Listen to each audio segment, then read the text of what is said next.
సహోదరులారా, ఇర్మియా గ్రంథంలో 2వ అధ్యాయము 13వ వచనంలో యూదా ప్రజల గురించి ఇర్మియా ప్రవక్తతో దేవుడు మాట్లాడినటువంటి విషయం ఏమనగా, ప్రజలు చేస్తున్నటువంటి నేరం ఏమిటి?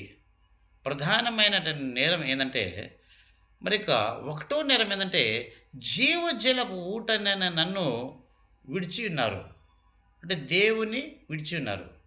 రెండవ నేరం ఏందంటే, తమ కొరకు బ్రద్దలైన తొట్లను తోలిపించుకున్నారు.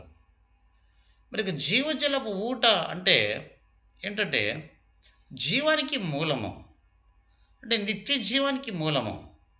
ఇర్మియా గ్రంథము 17వ అధ్యాయము 13వ వచనము, యెషయా గ్రంథము 55వ అధ్యాయము 1వ వచనము, జెకర్యా గ్రంథము 13వ అధ్యాయము 1వ వచనము, యోహాను సువార్త 4వ అధ్యాయంలో 10వ వచనం నుండి 14వ వచనం వరకు, అదేవిధంగా యోహాను సువార్త 7వ అధ్యాయము 37వ వచనం నుండి 39వ వచనం వరకు.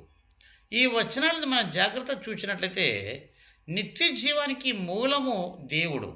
అంటే నిత్య జీవానికి మూలమైనటువంటి దేవుణ్ణే విడిచిపెట్టారు ప్రజలు. అది పెద్ద నేరం.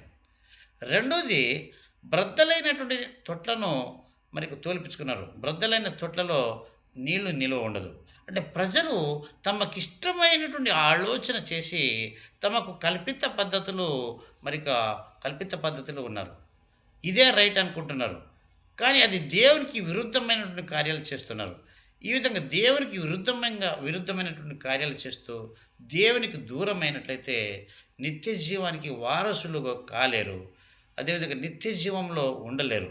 కావున దేవుడితో ఉండి, దేవుని పద్ధతులను కొనసాగించవలసినటువంటి అవసరము మనకు ఉన్నదని ప్రభు ఈరోజు మనకు గుర్తు చేసుకుంటున్నాడు.